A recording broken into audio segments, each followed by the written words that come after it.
নমস্কার আমার প্রিয় দর্শক বন্ধু, সবার মঙ্গলময় জীবনের কামনা করে আজকে ভিডিওটা শুরু করছি।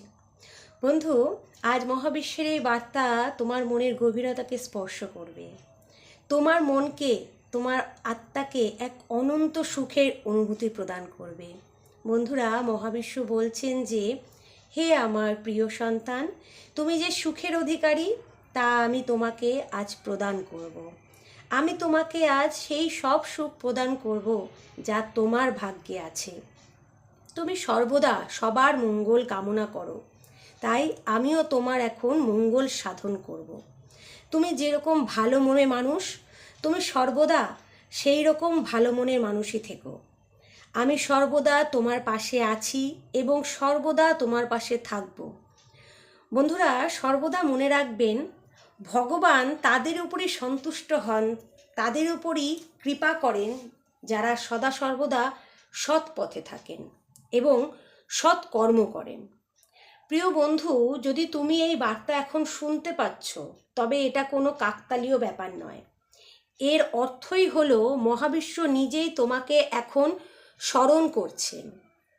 বন্ধুরা, তিনি আমাদের এই বার্তার মাধ্যমে বলছেন যে, হে আমার প্রিয় সন্তান, তুমি এত ভেঙে পড়ছো কেন? আর কেনই বা নিজের করা সিদ্ধান্ত নিয়ে এত বিভ্রান্ত হচ্ছ? তুমি এখন তোমার ইচ্ছে পূরণের অনেক কাছে এসে গেছো, আর তোমার লক্ষ্যের এত কাছে এসে তুমি কেনই বা তোমার দিক পরিবর্তন করার মতন নেতিবাচক চিন্তা ভাবনা পোষণ করছো? তুমি এতদিন ধরে যে কঠোর পরিশ্রম করেছো, যে বিশ্বাস তুমি আমার উপরে রেখেছো, তা এখন কেন তুমি হারিয়ে ফেলছো? আমার প্রিয় সন্তান, তুমি সর্বদা মনে রেখো যে আমি সবসময় তোমার পাশে ছিলাম, আছি ও থাকব। কিন্তু তুমি যদি তোমার কঠিন সময় হেরে গিয়ে থেমে যাও, তোমার এতদিনের করা কঠোর পরিশ্রম বিফলে যাবে। বন্ধুরা, এখানে একটা জানার বিষয় ও মানার বিষয় হলো যে, যিনি আমাদের জীবন দান করেছেন, যিনি আমাদের সৃষ্টিকর্তা, তিনিই আমাদের রক্ষাকর্তাও। শুধু একটা জিনিস আমাদের কাছে তিনি প্রত্যাশা করেন, ঈশ্বর একটা জিনিসই আমাদের কাছ থেকে আশা করেন, সেটা হচ্ছে তার উপরে আমরা যেন আস্থা রাখি, বিশ্বাস রাখি, তাকে যেন আমরা ভক্তি করি। তাই আমাদের বৃথা ভেবে ভেবে অস্থির হওয়ার কোনো দরকার নেই। ঈশ্বর তার সন্তানদের কাছ থেকে যে জিনিসটা প্রত্যাশা করেন, আমরা শুধু সেটুকুই তাদের আমরা দেব। বন্ধুরা, আমরা জানি না যে কে কিভাবে মানে, তবে একটা কথা বলি, যেসব ব্যক্তিরা পজিটিভভাবে ভগবানের উপরে, মানে ইতিবাচক ভাবনা রেখে ভগবানের উপর সম্পূর্ণ আস্থা রাখবেন, তার দিন পরিবর্তন কিছু মাসের মধ্যেই হবে। নিজের উপরে বিশ্বাস রেখে ভালো কর্ম করে যান, আর দেখুন ঈশ্বর কিভাবে আপনার সাথে চমৎকার করে। বন্ধু, এই দৈবিক বার্তা তোমার জীবনকে এক নতুন দিগন্তে নিয়ে যাবে। এর মাধ্যমে পরম সত্তার আশীর্বাদ বর্ষিত হচ্ছে। বন্ধুরা, ঈশ্বরের কাছে নিজেদের সব সমস্যাগুলো সঁপে দাও। যখন তুমি সম্পূর্ণরূপে ভগবানের উপর নিজেকে ছেড়ে দেবে, তখন দেখবে ভগবানও তোমার সব সমস্যার সমাধান কোনো না কোনো সংকেতের মাধ্যমে বলে দিচ্ছেন। তুমি নিজে তা অনুভব করবে। কিন্তু একটা কথা মাথায় রাখবে, তা হলো পজিটিভ থাকবে, সবসময় ইতিবাচক ভাবনায় রাখবে এবং সব কিছুর জন্য মহাবিশ্বের কাছে কৃতজ্ঞতা প্রকাশ করবে। কারণ কৃতজ্ঞতা মানে ধন্যবাদ জানানোর মাধ্যমে আমরা এটা মহাবিশ্বকে বলি, ঈশ্বরকে আমরা এটা বলি যে আমাদেরকে তিনি যা যা জিনিস দিয়েছেন আমাদের জীবনে, তা আমরা সানন্দে গ্রহণ করছি। এই জন্য আমরা মহাবিশ্বকে বা ঈশ্বরকে ধন্যবাদ জানাবো। মহাবিশ্ব এই বার্তার মাধ্যমে আরও বলছেন যে, আমার প্রিয় সন্তান, তোমার জীবনে যতই পাহাড় সমান সমস্যা থাকা সত্ত্বেও তুমি কখনোই আমার উপর থেকে বিশ্বাস হারাওনি, আর এখন তা বজায় আছে। তুমি সবসময় ভালো ভালো ভাবনা চিন্তা করো, তুমি ভালো শুভ কর্ম করো, তাই আমি তোমার উপরে খুবই খুশি। এখন আর তোমার চিন্তা করার দরকার নেই। আমি তোমাকে আমার আশীর্বাদ সহকারে পথ দেখাচ্ছি, তা তুমি তোমার অন্তর দিয়ে বোঝার চেষ্টা করো। বন্ধুরা, আমরা অনেক সময় সেই পথ বুঝে উঠতে পারি না, আর ভগবানের উপরে রেগে যাই, বিরক্তি হয়ে যাই, আর মনে মনে ভাবি যে আমি আমার কঠোর পরিশ্রমের ফল কেন পাচ্ছি না, বা ভগবান তা কেন দিচ্ছেন না। কিন্তু বন্ধুরা, বিশ্বাস করুন, সেই রকম কিচ্ছু কিন্তু না। আসল কথা, আমরা যা ঈশ্বরের কাছে চেয়েছি বা প্রার্থনা করছি তার কতটা পেয়েছি বা কতটা পাইনি, আমরা এই নিয়েই দুশ্চিন্তাগ্রস্ত হয়ে থাকি। কিন্তু আমরা আমাদের এই দুশ্চিন্তার কারণে ভুলেই যাই যে ঈশ্বর আমাদের না চাইতে যা যা জিনিস দিয়েছেন সেইগুলো কথা আমরা ভুলেই যাই। মানে আমি যদি এখানে আপনাদের উদাহরণ দিয়ে বোঝাই, তাহলে যে আমাদের আশেপাশে কত এরকম মানুষ আছে যারা অনাহারে দিন কাটায়, বা অন্য অন্য অনেক রকম সমস্যা, শারীরিক পারিবারিক কোনো না কোনো সমস্যা, কিন্তু ভগবান আমাদেরকে সেই সমস্যা থেকে দূরে রেখেছে। তাহলে আমাদের যে সমস্যা আমাদের আছে সেইগুলোকে আমাদের এখন ভুলে থেকে যা আমাদের কাছে আছে সেইগুলো নিয়ে আমাদেরকে থাকা উচিত এবং ধন্যবাদ জানানো উচিত মহাবিশ্বকে।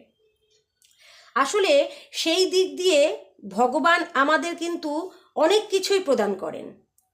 এই রকম কিছু জিনিস যদি আপনি চারিদিকে তাকান, একটু ভালো করে দেখলে বুঝতে পারবে যে আমরা কিন্তু ভগবান আমাদের অনেক সুস্থতা প্রদান করেছে, আমরা ভালো আছি। ভগবানকে আমরা কিন্তু এইসব জিনিসের জন্য কখনোই ধন্যবাদ জানাই না, শুধু অভিযোগ করে যাই আমাদের কাছে এই নেই, আমাদের কাছে তাই নেই, অমুক নেই, তমুক নেই। তাই বলবো বন্ধুরা, যা এই মুহূর্তে তোমার কাছে আছে সেইটা নিয়েই তুমি আনন্দ উপভোগ করো। যা নেই বা যেটা পরে হবে সেই নিয়ে ভাবনা বন্ধ করো। দেখবে তোমার দুশ্চিন্তা এমনিতেই অনেক কম হয়ে যাবে। এই দৈবিক বার্তা তোমাদেরকে বলছে যে যেদিন তুমি সম্পূর্ণভাবে বিশ্বাস করবে যে যা হয়েছে, যা হচ্ছে এবং ভবিষ্যতে যা কিছুই হবে সবই সৃষ্টিকর্তার ইচ্ছাতেই হচ্ছে, সেদিন দেখবে তোমার মনের কষ্ট যেন সব আস্তে আস্তে দূর হয়ে যাবে। কারণ আমরা নিজেরা ভেতরে ভেতরে দুশ্চিন্তা করি আর কষ্ট পাই। মহাবিশ্ব এই বার্তার মাধ্যমে বলছেন যে হে আমার সন্তান, তুমি বিশ্বাস করে তোমার জীবনের যাত্রা, তোমার জীবনের গাড়ি আমার উপরে ছেড়ে দাও, আর দেখো তোমার এই বিশ্বাসের ফল হিসেবে আমি তোমাকে কি দিই। আমি তোমার হাত ধরবো এবং তা কোনো দিন ছাড়বো না। বন্ধুরা, অনেক সময় আমাদের অনেক রকম উচ্চাকাঙ্ক্ষা থাকে, আমরা অনেক বড় বড় জিনিস চাই, কিন্তু সেগুলো যখন পূরণ হয় না তখন আমরা ভগবানের উপরই দোষ দেওয়া শুরু করে দিই। বন্ধু, সবসময় মনে রাখবেন, ঈশ্বর যা করেন তা আমাদের ভালোর জন্যই করেন। আমরা মানুষরা জানি না যে আমাদের জন্য কোনটা ভালো আর কোনটা খারাপ, কিন্তু ঈশ্বর জানেন যে আমাদের জন্য কোনটা ভালো এবং কোনটা খারাপ, তাই তিনি আমাদের সঙ্গে সেই জিনিসটাই করেন যেটা আমাদের জন্য ঠিক। আর বন্ধুরা, এখানে একটা কথা বলার যে তুমি ভগবানের ওপর তখনই বিশ্বাস করতে পারবে, সম্পূর্ণ নিষ্ঠার সাথে বিশ্বাস করতে পারবে, যখন তুমি নিজে আত্মবিশ্বাসী হবে। মানে যখন তোমার নিজের প্রতি বিশ্বাস থাকবে তখনই তুমি ভগবানের উপরও বিশ্বাস করতে পারবে। আর ভগবানের প্রতি বিশ্বাস একজন সাদাসিধা মানুষকেও রাজা বানিয়ে দিতে পারে। বন্ধু, তাই ধৈর্য সহকারে শান্ত মনে ভালো কর্ম করে যাও, আর দেখো তোমার প্রার্থনা আস্তে আস্তে পূরণ হচ্ছে। এই সময়টা তোমার জীবনে খুব বিশেষ, কারণ এখন তুমি ঈশ্বরের অসীম আশীর্বাদ পেতে চলেছ। এখন ইতিবাচক শক্তির তোমার জীবনে প্রবেশ ঘটছে, কারণ তুমি নিজেকে সর্বদা ইতিবাচক রেখেছ। তোমরা যারা নিজেদের অন্তরের আত্মাকে নেতিবাচকতায় ভরিয়ে রেখেছ, তাদের কাছে এই শক্তি প্রবেশ করতে কিন্তু বাধা পাবে। তাই নিজেদের মনকে সবসময় ইতিবাচকতায় ভরিয়ে রাখো, আর এই শক্তিকে নিজের জীবনে গ্রহণ করো।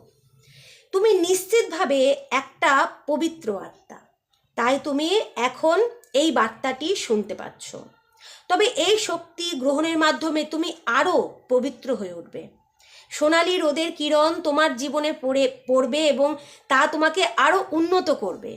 এখন তোমার পথে যে বাধাগুলো ছিল সেগুলো এখন চিরতরে দূর হতে চলেছে।